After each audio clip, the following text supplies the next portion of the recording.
As an academy owner, you work hard to build trust with your students, their parents, and your community. But trust isn't something you claim, it's something you prove and earn. That's where Academy Safe comes in. We help academies like yours stand out with verified safety standards. Background checks for all staff, U.S. Center for Safe Sports certification, concussion training, defibrillators on site, CPR, first aid and AED certification, security cameras, rank and lineage checks, and verification of business insurance. Join the trusted martial arts registry that's redefining safety throughout North America. Lead by example. Show parents you're accredited with Academy Safe.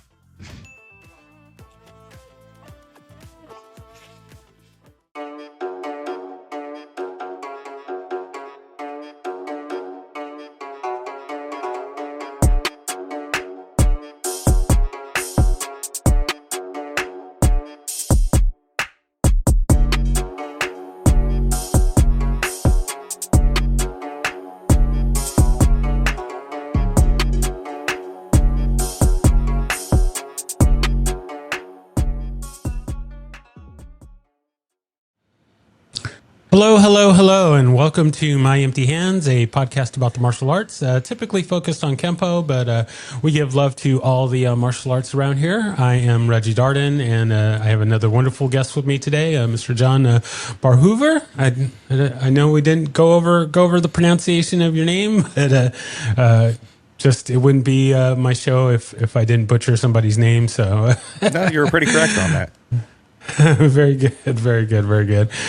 So yeah, we are going to get into his story here in just a moment, his origin story, and also talk about he's also a fellow podcaster. So we'll certainly touch on that as well. But yeah, I usually start things off with just giving a little bit of my background. I currently train in multiple martial arts at this point: American Kempo, Hapkido, Capoeira, Brazilian Jiu-Jitsu, and Muay Thai. I also have some experience doing Taekwondo and some boxing as well. So, like I like to always say, I stay busy, but it's having fun and just learning a lot. So that's my story, and I'm sticking to it. So let's go ahead and turn it over to our esteemed guest here. How did the martial arts find you? Where did it all start? And we'll just go from there.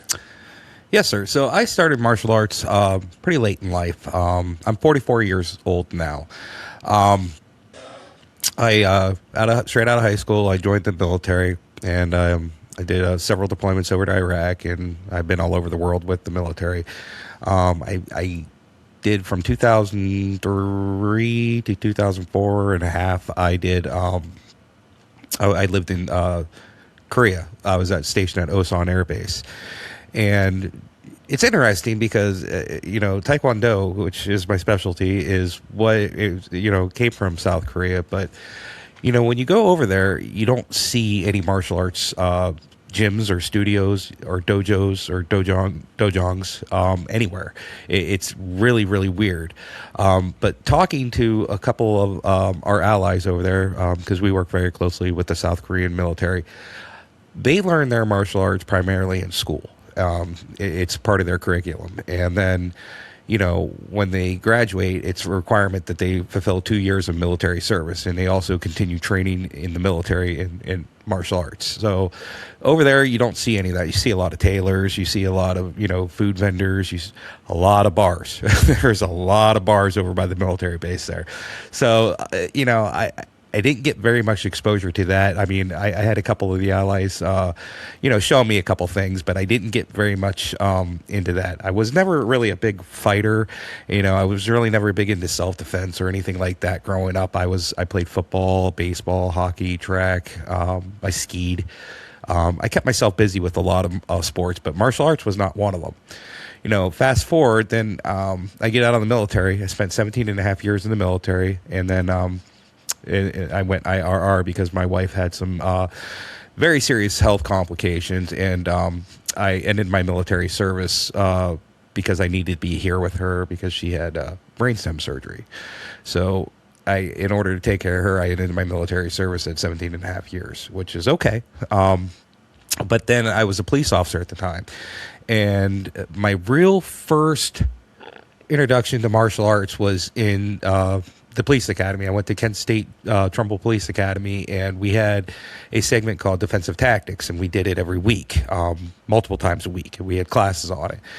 And there was a very esteemed instructor. His name's Mickey Yurko, and very good martial artist, very from our area up here in Youngstown, Ohio.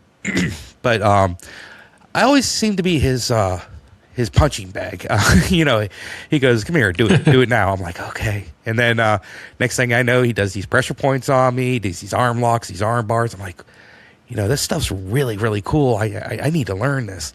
And I got out of that, and then I graduated the police academy, and I started my police journey in 2009, and it kind of fell off for a while. And I married, I met my wife and married her, and after several years of courting, and she had a young son, 8 years old at the time, and we weren't very close. And he was really, really big into baseball, but he's kind of a heavier kid, so he quit baseball. He just lost interest in it. Lost interest in baseball and basketball. Loves watching them, but lost interest in doing them. So I'm racking my brain trying to think, okay, we got to find something for him to do to be active. And at the time, I was working as a deputy sheriff in the Job and Family Services building in Warren, Ohio. And I met my future Master Darren Warren. Probably one of the best people you'll ever meet in this world. He is just a fantastic guy. He's one of the type of guys that, if you need something, you call him, he's there. It doesn't matter what time it is, doesn't matter what day it is, doesn't matter what he's doing, he'll drop it. So he has become more family to me. And so I was telling him my conundrum with my stepson. Wasn't doing martial arts time. We became friends before we were, he was my instructor.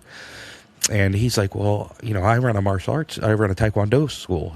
Why don't you bring him down? I'm like, okay. So I came home and I talked to my wife about it, and she said, we could go try it out. So we went there, and Cody's like, this is okay. I'm not doing it unless you do it with me. I'm like, well, I had no interest at the time in doing that because I was so busy with everything. And I'm like, okay, if he's going to do it, I guess I'll do it with him. So we did it. And Cody lasted about a year, maybe a year and a half, maybe. And he lost interest in that and quit. I'm like, well, I'm almost to my red belt. I'm like, you know what? I'm so close to being a black belt. You know what? I'm not going to quit. So I said, I'll go to black belt, and then, I'll hang it up. Well, that didn't, no, I got the bug, and I kept going. I kept going. And, I fell in love with it. I fell in love with, I started learning to teach under Master Warren and, train. And, it was my out. As a police officer, you see a lot of devastating things. I just read a recent statistic that the average human being, American human being, sees 4 traumatic events in their lifetime. A police officer sees about 800 in their career. So, yeah, doing martial arts, it took my mind off some of the bad things that were going on, that I was having to deal with at work, and stuff at home. I have a great family, and I but sometimes you need an out, and so that was one of them. So I trained, and then Master Warren's school ended up failing for a number of reasons I'm not going to get into, but so his master at the time was a guy named Master Justin Taylor. He runs a junior Taekwondo school in Boardman, Ohio. And he's like, okay, so he's going to switch. I said, okay. So I asked Master Warren, I said, can I go with you? And he's like, well, yeah. So he called Master Justin Taylor, and so we ended up going there. So I was there for, I don't know,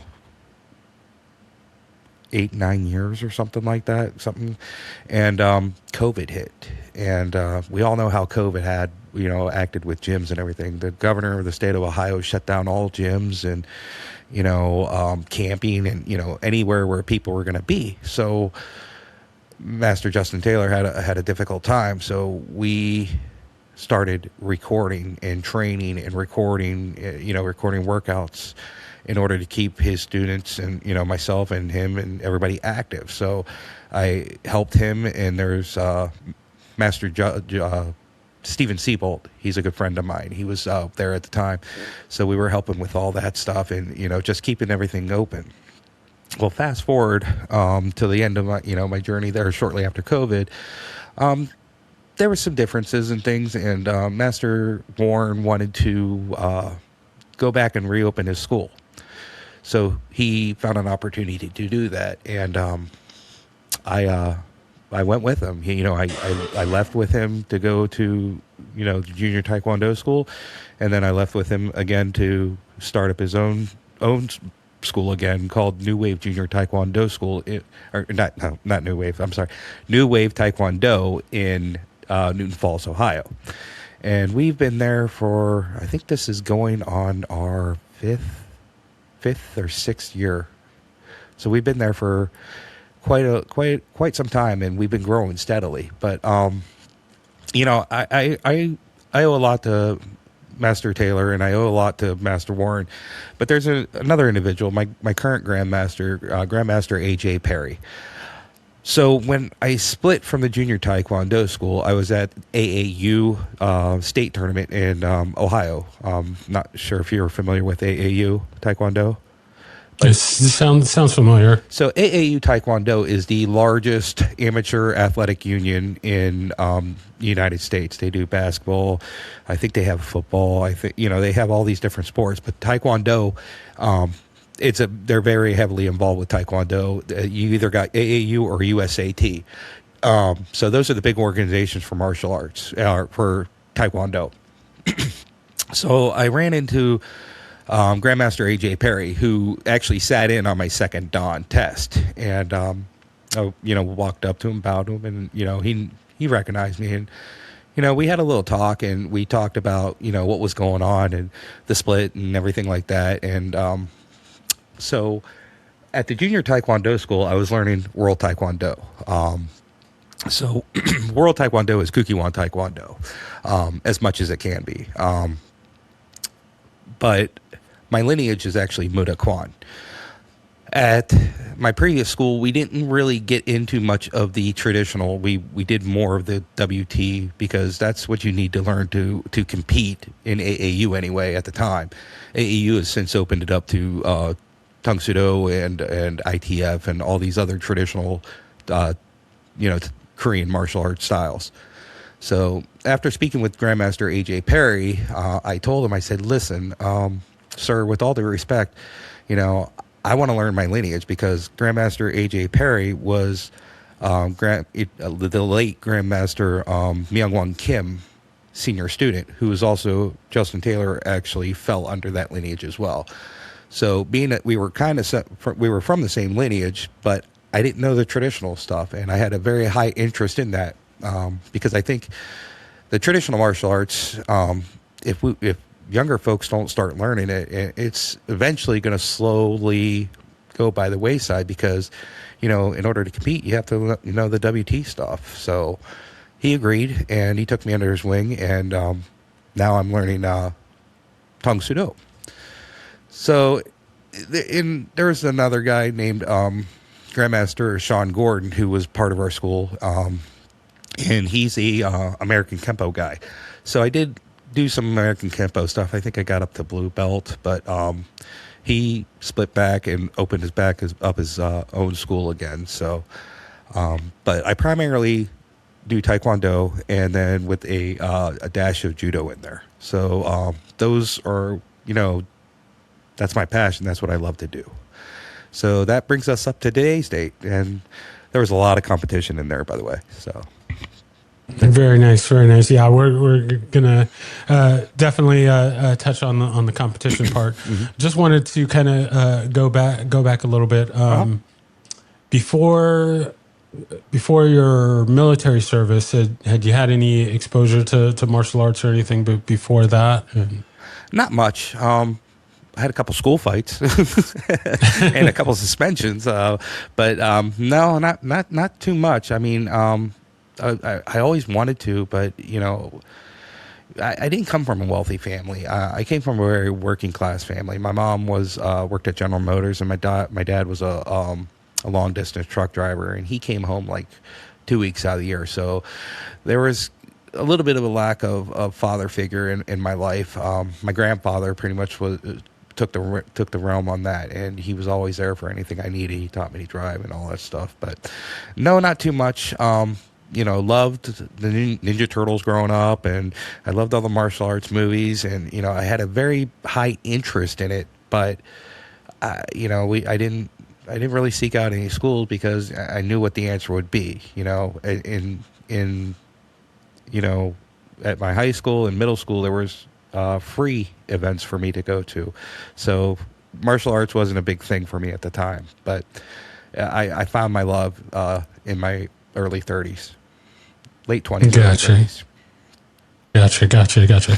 Now, so then moving to your time on the police force. I have been watching. I can only describe as a obscene amount of body cam videos, and I'm just probably obsessed at this point with that. And one of the things that I've been wanting to do, especially one on the show, I've been wanting to have law enforcement officers and military people and even looking into paramedics and things like that, people that have had to potentially use their martial arts skills in real life.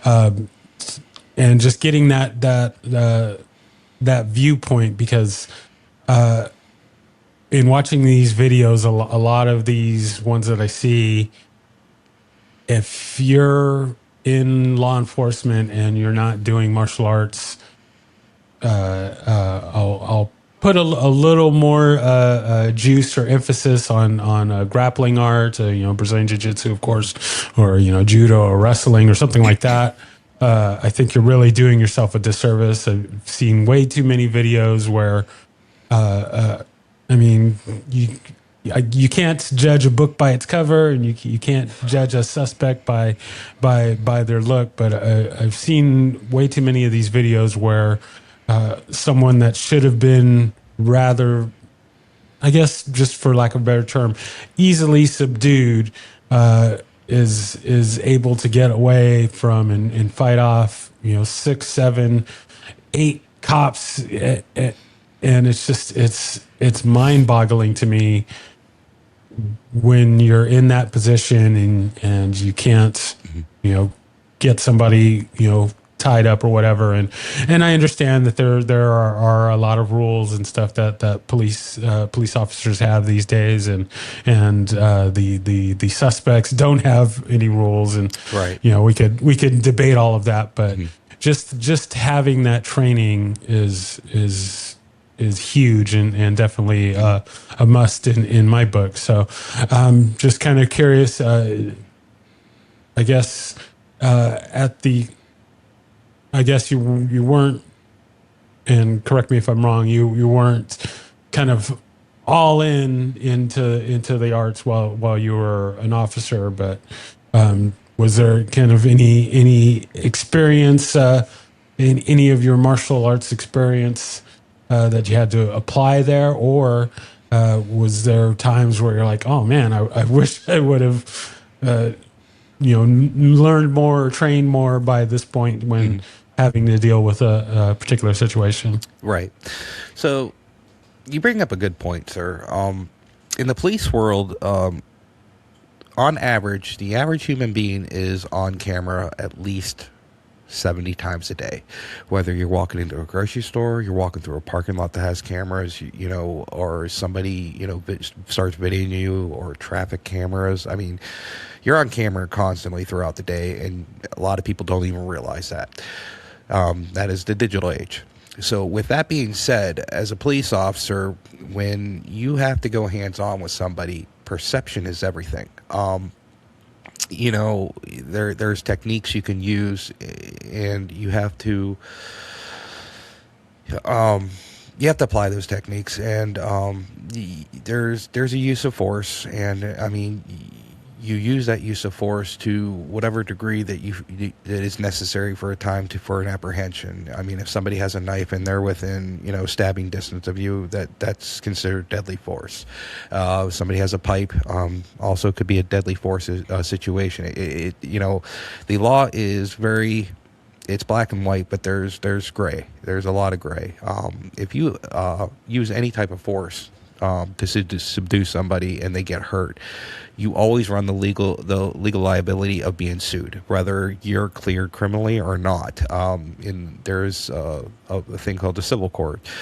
So even if I apprehend somebody, which is and they get a broken bone, which has happened, I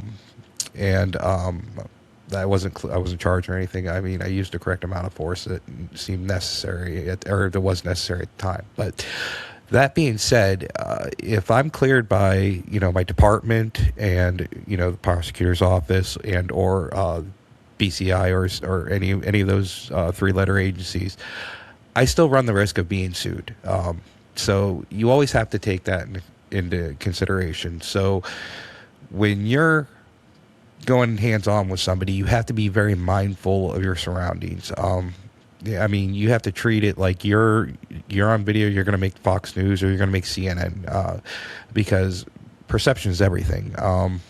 Even though you might be doing something right, people can view it as wrong, and then you're guilty in the court of public opinion.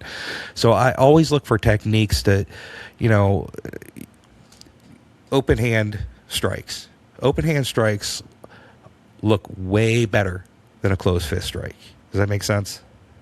Oh, yes, totally. So, I mean, it's techniques. In the police academy, I'm not sure what they're what they're teaching now in defensive tactics, but they teach arm bars, they teach wrist locks, they teach, escort position, things where, if somebody's cuffed, where to position your body, gun side away from the suspect or from the arrestee or whatever, or the suspect. The way you stand when you're talking to somebody, interviewing them, it's called an interview stance. You don't want to stand with your hands down. You want to stand with your hands up, open palms. So, if they go to strike you, you can parry or that stuff. So they do teach you in the academy basic self-defense, but it's nowhere near what I've gone through Taekwondo or Judo or any of that stuff. It is way different, and I have used some martial arts. When somebody went to hit me, you parry, and then you redirect, and you grab the wrist and wrist locks and things like that. I have done that, but a street fight is way different than a tournament. It's way different than you being in the dojo or the studio or whatever you call it or whatever but because we're training specific self-defense. Okay, grab the arm, no, grab this arm, because you should train both sides of your body, because you never know what could happen. But in the heat of the moment, everything's out the window. I mean, it's just a lot of muscle memory for me at this point. So gotcha. Yeah. Gotcha. Yeah, there's a couple of things that you mentioned that brought some thoughts into my mind. Sure. One being in the Kempo school that I train at, it's a big thing about the different perspectives. There's yours, the bad guys, and the bystanders. Right. And a lot of the times when we're working our self-defense techniques, a lot of times we start off in a position where it's like hands up, hey, I don't want to fight you, I don't want to do anything, Mm-hmm. that sort of thing. And then if they attack, then you respond, mm-hmm. and you have that. Hey, it's somebody. The cops show up and somebody's laying on the ground, and it's like, oh, well, what happened? Well, I was defending myself. That person's knocked out, and then what were the people that were around? What did they see? Oh, we saw this guy with his hands up, and and then stuff went down. So, yeah, that's a big thing to take into consideration these days. The other thing that comes to mind is, yeah, there's cameras and things everywhere, and yeah, we're being, recorded, watched, however you want to look at it all the time. And there was something, and perspective is everything. In that, so out here, I'm in the Dallas Fort Worth area, Okay. and I believe in the earlier part of the year, there was a situation where a lady was pulled over in a traffic stop, and she got got a little unfriendly with the police officer, and there was a situation that broke out, and she happened to be recording the incident, or her son who was in the car was recording the incident, and of course that video went viral of, oh well, this cop is manhandling this lady and all of this situation, and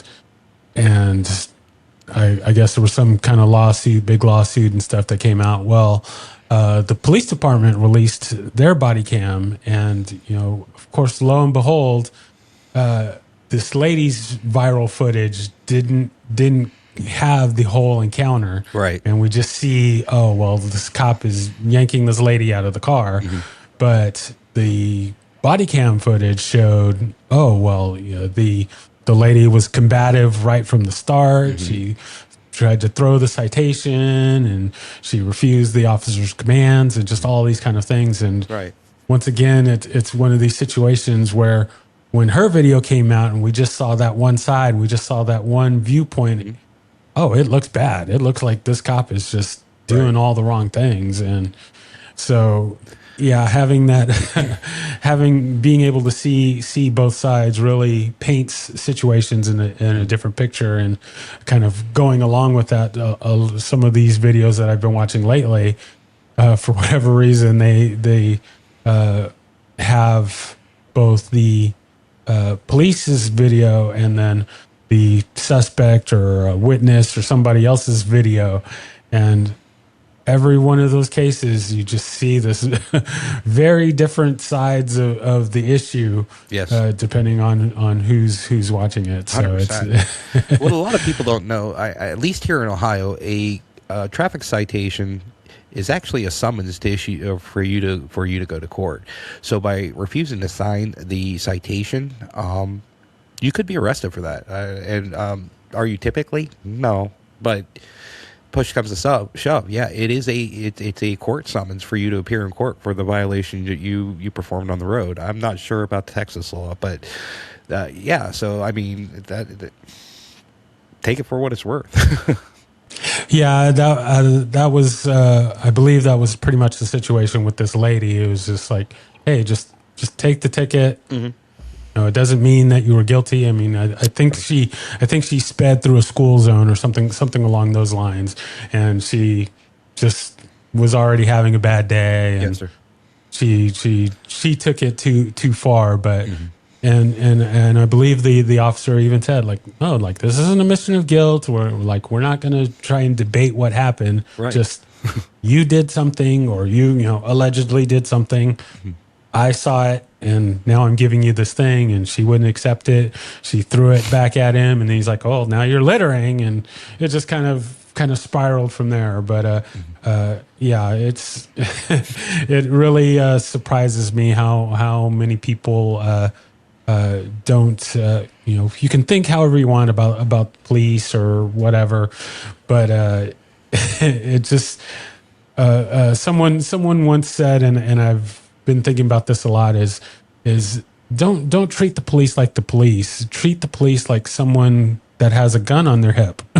And it kind of boggles my mind on how many people don't treat people with a visible gun on their hip in such a I'm not saying that cops can do whatever they want, or anybody with a gun can do whatever they want, but I'm certainly going to think twice about mouthing off to them or not doing what they say.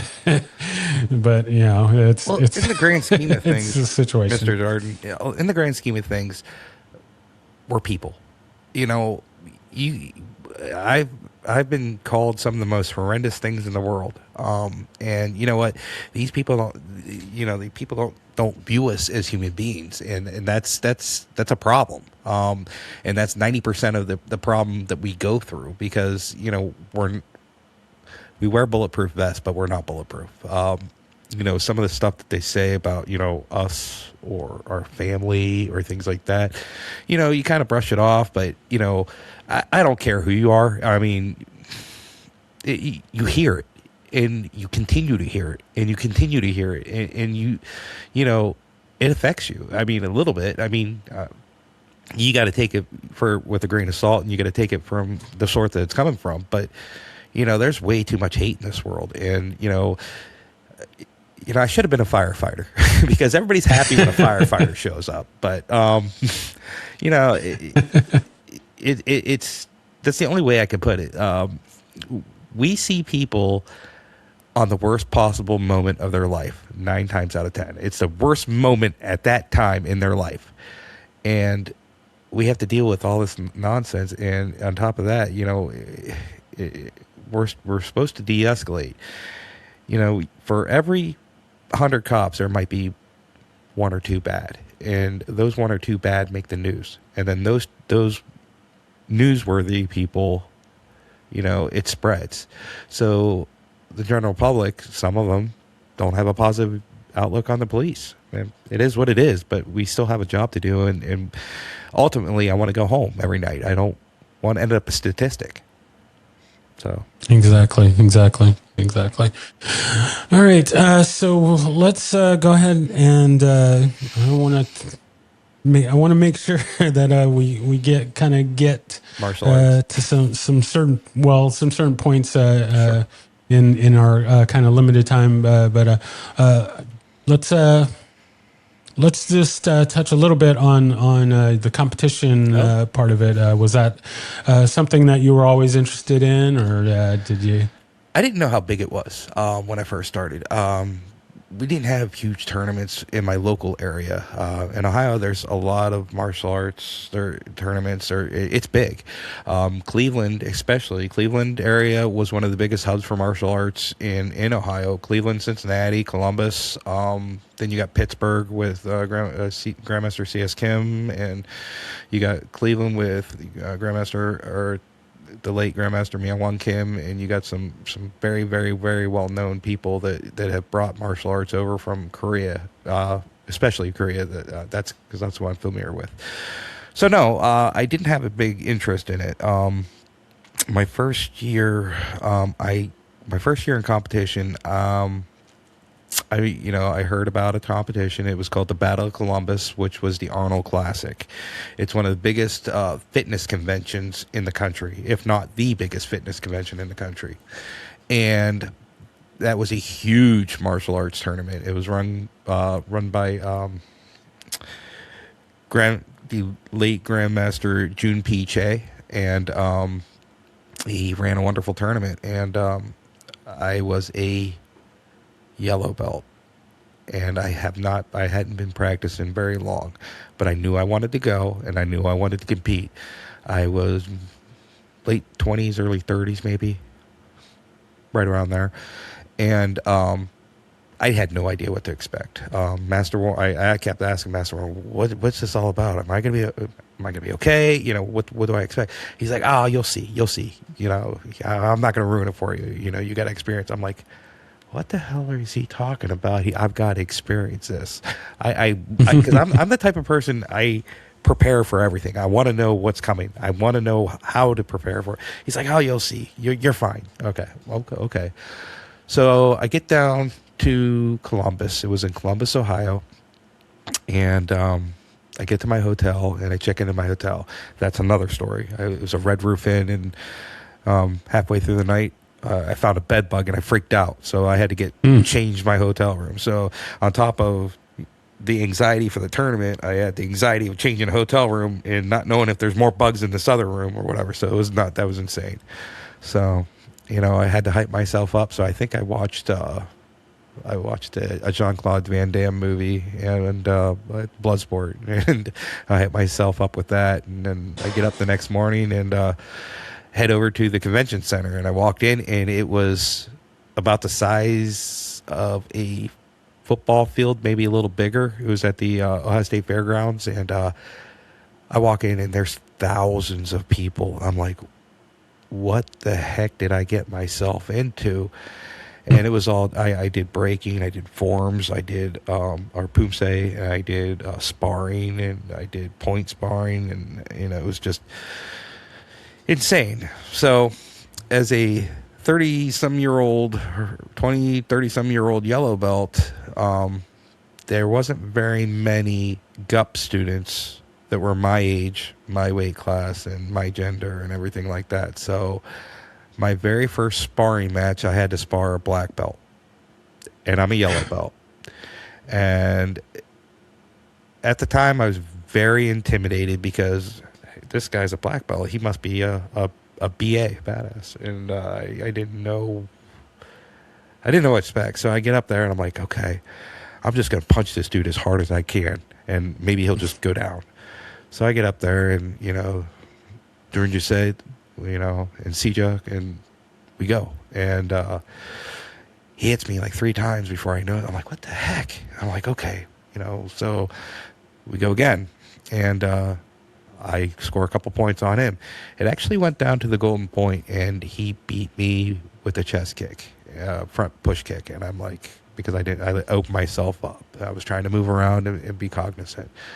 So he beat me. But that was a very good feeling as a yellow belt to fight an exhibition match against a black belt and almost come victorious on that. So that was one of the ones I remember very vividly. There's more, but that's one of the ones I remember very vividly. And then I remember during that match, we heard all this yelling, and everything came to a stop. Well, Arnold Schwarzenegger was making his way through the arena because it's his event. So at that time, I think I was winning maybe by a point, and then Arnold Schwarzenegger comes walking in, and we have to stop, and we shut down for like 15 minutes. Then we have to start the match up in the middle where we left off, and I lost. So that was that. Well, if any way to lose, I think that's the way to do it. It was pretty cool. With the celebrity status and fighting a black belt as a yellow belt, I think is a pretty big deal, pretty big milestone. So I would take it as a positive feather in my cap. Let me add this. In Taekwondo, in Pumse competition, my grandmaster AJ Perry told me that if you place first, second, third, or now third, that's a huge accomplishment because you're only separated by like 1/10 of a point. If your stance, you rotate your foot a little bit, or you make a little bit tighter fist, or you put a little snap, or even a shout or a key up. Key up is a shout. That's all part of the grade. That's all part of the judge. And he told me that first, second, third, if you place, you win. You're a winner. I mean, because the next go around, it might be slightly, you do something a little bit slightly different, then you bump up one, and you can get second or third, or you can get second or first. I mean, so even placing in a martial arts Pumse competition, it's huge. And I think a lot of people take that for granted because they, I didn't get first, this is BS, or, blah, blah, blah, blah, blah, or I didn't place. You didn't place because you didn't work hard enough. You didn't place. It's not because you're not good enough. I've come to find out, and this is my opinion, and my opinion alone. A good martial artist is not a lazy martial artist. A winner works hard. They work at home. They work at the gym. They live the martial lifestyle. Those are the ones that typically come out on top. The ones that are excuse my language, bitching or moaning, those are the ones that are walking around the gym with their hands in their pockets, or, when they ask for volunteers, they kind of step back, and they don't want to work as hard as other folks, if that makes any sense. So that's my 2 cents on that. First, second, or third, I don't think I've ever not placed in an event. I've always placed first, second, or third. But I always took those as a win. And not only that, if I didn't place, I take that as a learning experience, because I'm obviously doing something wrong. They're doing something a little harder than I am. It's like the Notre Dame theme: train like a champion today, play like a champion today, train like a champion for tomorrow. That's how I feel. Oh yeah, exactly. Yeah, that reminds me of a thing that's been said.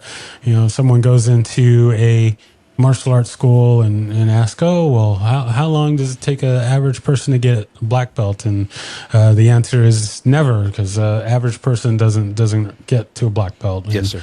Same thing with the competitions. It's like, so what if you place, or if you don't, you're doing better than the person that didn't train, that didn't get up and get out there. We see that a lot in Brazilian Jiu-Jitsu. I did my first Jiu-Jitsu tournament last year, and I was of course nervous and everything, and I got arm barred pretty quick, and you kind of beat yourself up a little bit, but then you just have to remember that, hey, I'm one person out of the hundreds of thousands of people that are just sitting on their couch watching HBO right now, but I got out there and did it. I got out there and went to the classes and did the training and tried to listen to my coach and right. And do all that versus those that didn't do anything. So, well, you brought that up. You kind of jogged my memory on something. Last year, 2025, I traveled to Alabama to compete in the World Police Fire Games, and I trained in judo and I trained in taekwondo, and I trained very, very hard leading up to this tournament. And we're talking 70 different countries. We're talking police, fire, military, EMS, all first responders. It's open to all these people. And what I didn't know at the time is some of these other countries stack their teams with Olympians. So my master, Darren Warren, went with me. We drove 12 hours to Alabama. We get there, and we check in, and then the next day I go to the judo tournament. I walk into this big convention center. It's got these real big, thick mats, and there's hundreds and hundreds and hundreds of people in there, all wearing gis like myself, either red or white or blue. I'm like, oh my God. So we go to weigh in, and I'm not kidding. I'm probably the lightest person in the room and in my division, and I weighed 250 pounds. That was the heaviest I've ever been in my life. I've since lost about 35 pounds, but so all right, congrats. Thanks. So we weighed in, and then we go back to go home, and then I'm thinking, what the heck did I get myself into? So we go back the next morning, and we get there at 9:00, and I found the other USA people. One of them I had to fight against. He was in my division, and he was on the Team USA. I think he was an alternate for the 2000-something Olympics. I don't know which one it was. I can't remember. And he was shredded, and he weighed just as much as me or more. Shredded, though. So talking to the Team USA coach at the time, his name escapes me. I can get that for you, though. And he goes, I introduced myself. I didn't know him because, I signed up and went with my coach. And he goes, you do know who's in your division, right? I said, yeah, those 4 guys over there, 5 guys, those 6 guys. I'm like, those 6 guys. And he's like, yeah. You know who they are? I said, no. He goes, well, that one over there is on the Olympic team for China Taipei. I said, oh. He goes, that one is on the Olympic team for the country of Mongolia. That one over there is on the Olympic team for what was it, Brazil, and that one over there, it was an alternate for Team USA, and that one over there, I'm like, what the hell? I had 4 or 5 Olympians in my division, people that went to the Olympics.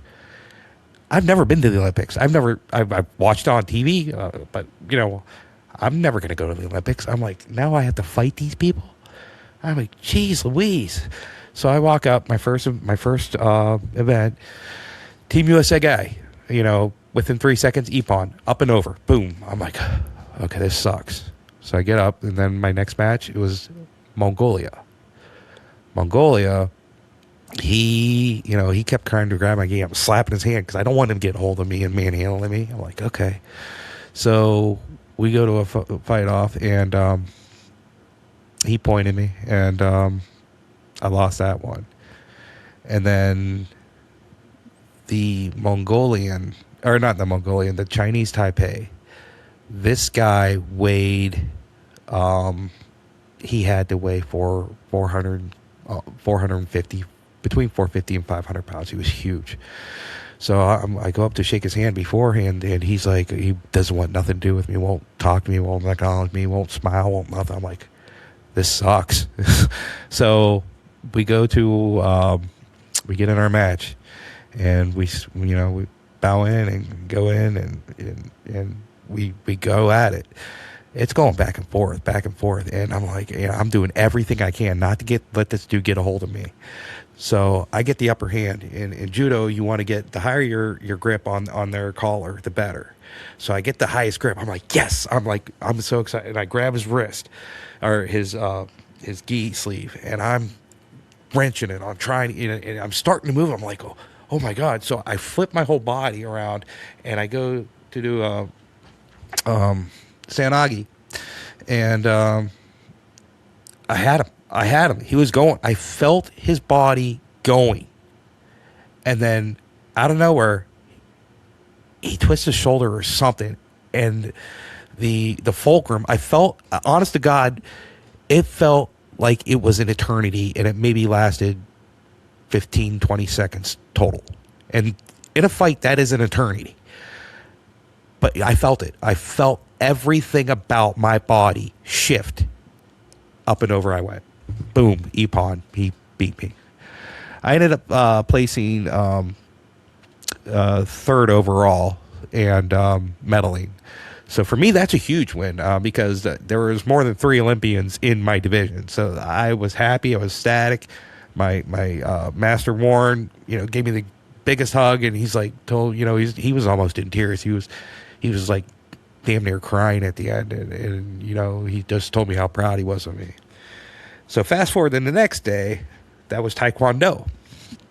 I ended up finishing second in Taekwondo in Pumse, and that was a big win for me. So I was very excited and happy about that. But we looked up in the stands, and that big Chinese Taipei guy, he's sitting there smiling at me, and he looked like Yokozuna from WWE. And he's sitting there like this, and he goes, and I'm like, hey, and he's like, points down, he smiles at me, and he comes down, and he goes, you're going to be good. He goes, but you need to eat more. I'm thinking, what the hell, man? I'm 250 pounds. I'm almost obese as it is now. He goes, you eat more. He gave me a judo hat, and he gave me a judo hat and one of his police hats from his country. So to me, that was the most respect I've ever received from somebody of that stature in my life. So I look forward to seeing him in the next Olympics, and I'll be cheering for him because he is a class act guy. Very nice, very nice. Yeah, I love those kind of stories. I mean, we may be competing against each other, but we can still all be friends and be connected and support each other. And then once again, just getting those wins, those little personal victories, and that sort of thing. That's what it's all about. It doesn't matter if you get the gold or whatever, as long as you were better than you were the day before. That's all that matters. So absolutely, very nice, very nice.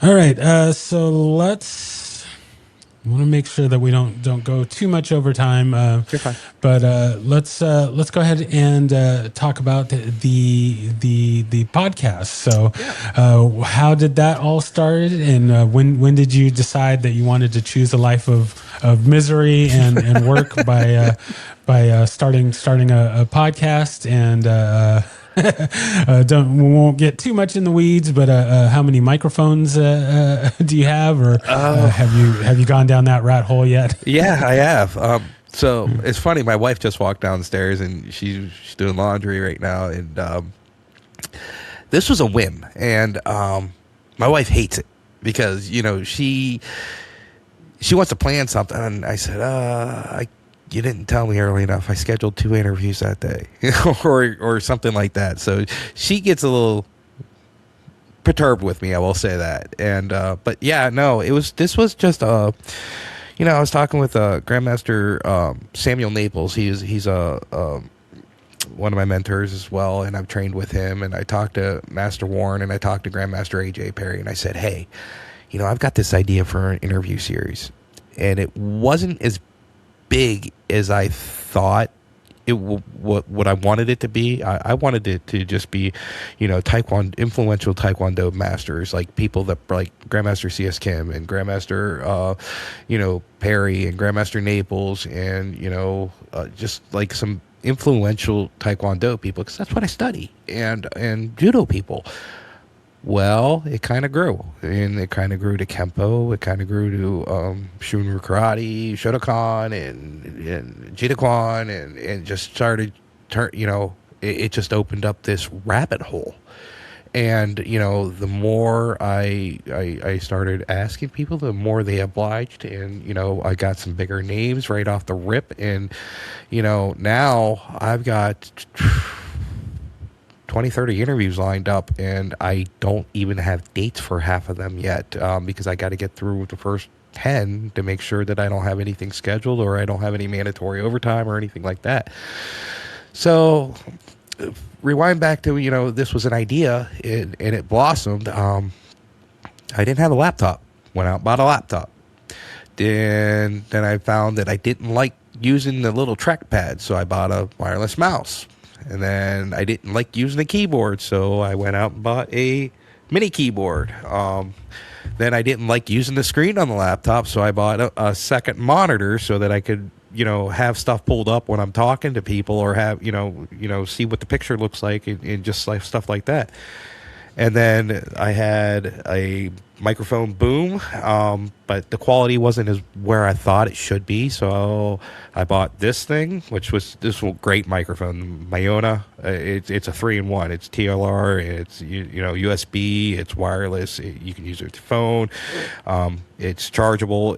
This is great. They don't pay me. They didn't. I bought this. It was $100 and some. So this was a great microphone. But then I got lavalier microphones for if I go out and do an in-person interview, and then I got microphones. I got stands. I've got I had this thing behind me made, and then I bought a desk. I mean, I didn't have anything, but I started out and I kept growing. Okay, I don't like this, so I got to get this. I don't like this, I got to get this, and then so it snowballed, and I probably got couple $1,000s worth of stuff that I bought for this podcast, and I'm making zero money on it. It's not about making money. I'm in it for the information, the knowledge, and the journey. So I'm having a blast with it. I'm meeting some wonderful martial artists and people like yourself, and I'm having a blast. We recently did a show called a segment that it's not going to be a regular segment. It was called The Watchdog, and that ruffled some feathers. And then I'm getting phone calls that they want to do a rebuttal. Okay, let's do it. So very nice. Yeah. We are definitely kindred spirits, in that. We won't go. Oh, go ahead. Let me add this. So as you know, there's a lot of work that goes into a podcast, editing, tweaking it, putting music, putting an intro, putting in pictures, all that stuff. I just found out I was in the top 200 in Japan for my podcast. Of all places, Japan. It's like, the heart of, martial arts. It's one of the hubs of martial arts. It's, you know, you got China, Japan, and you got Okinawa. You know, it's where martial arts came from. You know, so I'm like super excited. So I'm like, okay, I got, you know, probably 5-6 episodes uploaded to Apple Podcast for Creators. Well, I'm like, as soon as I got that email that, you know, you're top 200 in their whole country, that's podcast worldwide for sports, top 200. I'm like, this is insane. I'm starting to grow. So I go to sign into the Apple Podcast for Creators yesterday. Somebody hacked my account, locked my account. I lost my Apple account. So now I have to start that over. Luckily, I only had 4 episodes on there. But I'm hoping that if I name it The Martial Perspective again, that, you know, I'll pick back up where it left off. But I was on the phone today and yesterday, a total like 4 hours with Apple, and that account's locked and it will never be reopened again because somebody hacked my account. I was very upset. Yeah, no, I can imagine. I don't have a ton of followers, but I'm holding on to dear life to the dozens of people that I watch. that listen to me ramble. Yes, sir. But yeah, no, definitely anything that I can do to help out, I am more than happy to. Despite what some people may think about podcasting, we are not all competitors. No. Although I admit, and I've told you this before, I'm a little jelly at some of the lineup that you have. Thank you. And some of the people that you've had on that I've been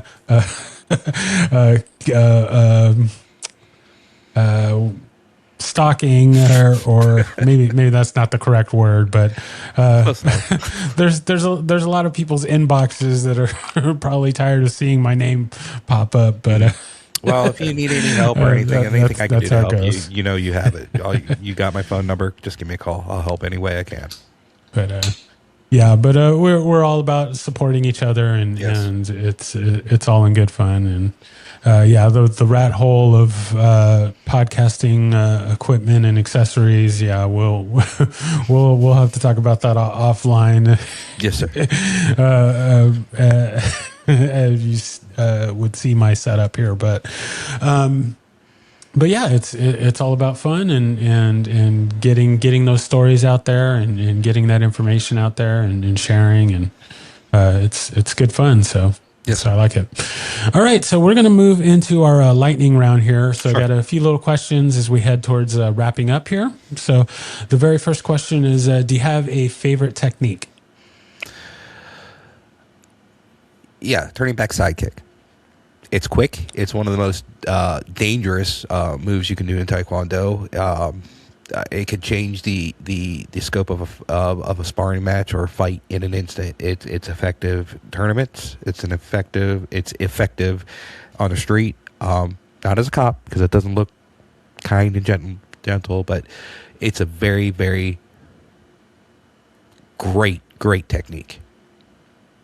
Very nice. I like it. All right. Next question. Do you have a favorite form, pumse, kata, whatever term that you want to use there?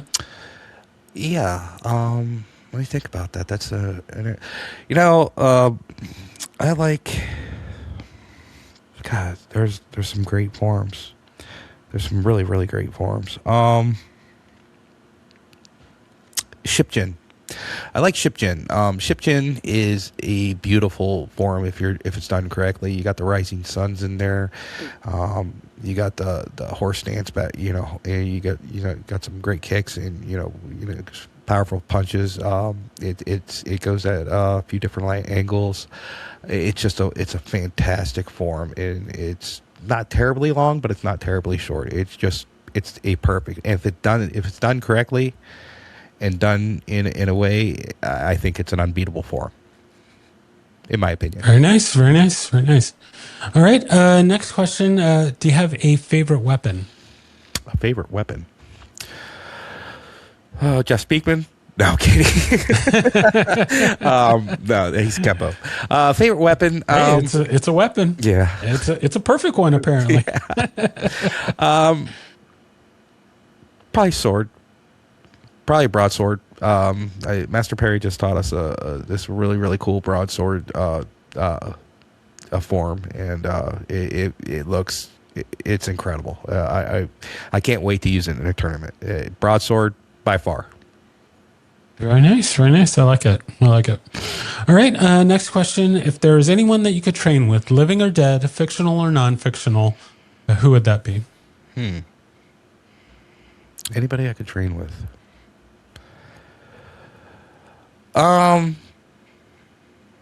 Well, I train with a bunch of living legends as it is now, so I'm very fortunate with training with Grandmaster Naples, Grandmaster AJ Perry, Grandmaster Buddy Brown, Grandmaster Chuck Sheridan. I've trained with some of the best possible people you'll ever meet in your life. For selfish reasons, I'd like to train with Frank Dukes because I want to see how full of crap he is. Oh my goodness! I'm gonna say it's pretty safe to say that you're the first person to ever pick him. So that was more of a joke, but yeah, no, I just I train with some great people. I'm fortunate, but yeah, no, I just heard some stuff, so yeah, I'd like to see how. Yeah, we'll leave it at that. yeah, no, he's a interesting person to say the least. So. Yeah. I like it. All right.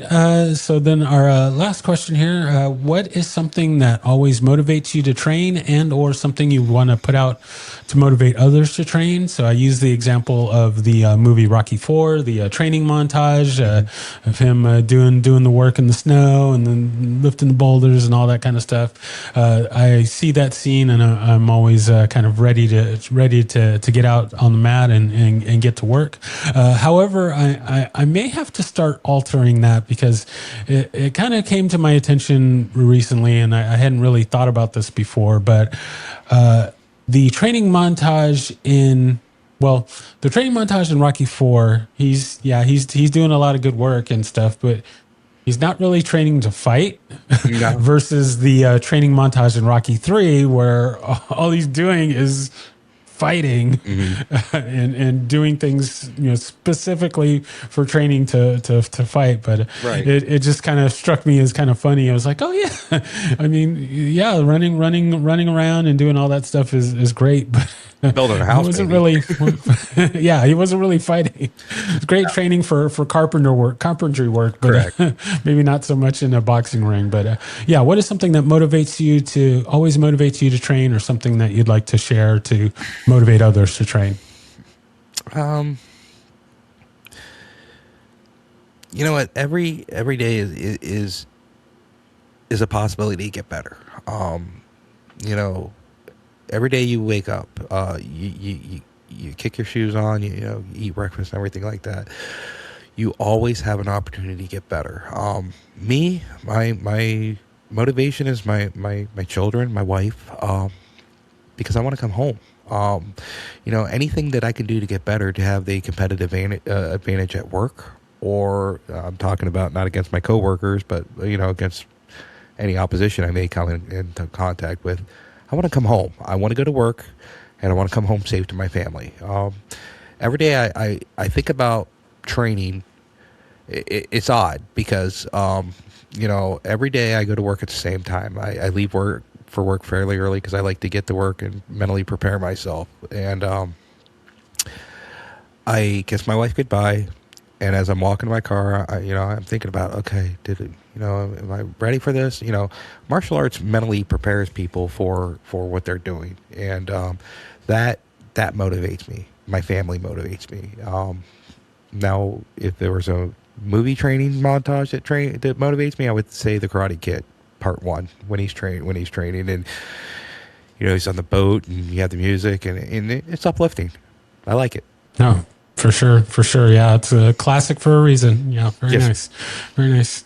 All right, so we are now at our very final piece of business for our time today, and that is the shameless self-promotion. So you can plug anything that you want, or if there's anything that we hadn't covered that you wanted to make sure to say, you now have the floor, and then we'll close out from there.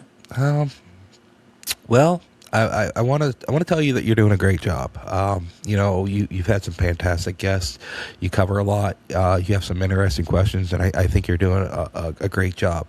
As for me, I don't really have anything to say. I'm thankful that you gave me this opportunity, this platform to tell my story. As many times in this whole little industry that we got going on here, I'm asking other people questions. I'm not talking about myself. I don't typically like to talk about myself because I don't think I've done enough to warrant it. But obviously you saw something and you thought that this would be a great opportunity. But, I want to promote you, and I want to thank you for what you're doing. And I think you're spreading some good stuff. I think that you're promoting some good stuff. And, I look forward to watch you grow and help you in any possible way I can. Very nice, very nice. Yeah, no, I thank you so much for your support. And since you didn't do it, I will do it for you. So I'm going to put in a plug for your podcast, The Martial Perspective. Thank you. I been trying to get some viewing in my busy schedule. I know I did watch your interview with Mark Tracy, who I've been. I've been trying to get on the show for probably over a year now, so I'll see Tracy, what I can do for you. Sir. We're gonna get you. We're gonna get you. Yeah, I only in the nicest possible way though. But yes. We actually talked to the other day, so we're still getting it together. But yes, I've been just trying to catch up on what you've been doing and. I love having another perspective to where we have overlap on guests. That's always a good thing, and then getting exposed to other people that I don't know about. I'm not super familiar with the who's who in the Taekwondo world, and so it's always good to get that. So yeah, for the viewers and listeners out there, if you're gonna get some more if you're hungry for some more stuff after watching my show, then definitely go out and get the Martial Perspective. Make sure to subscribe and like and watch all the good stuff that he's doing. So thank you.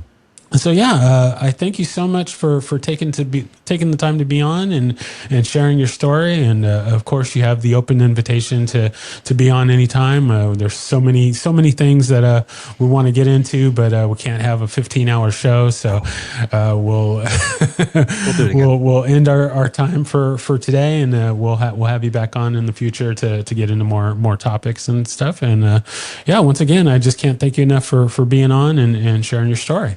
Yes, sir. Thank you.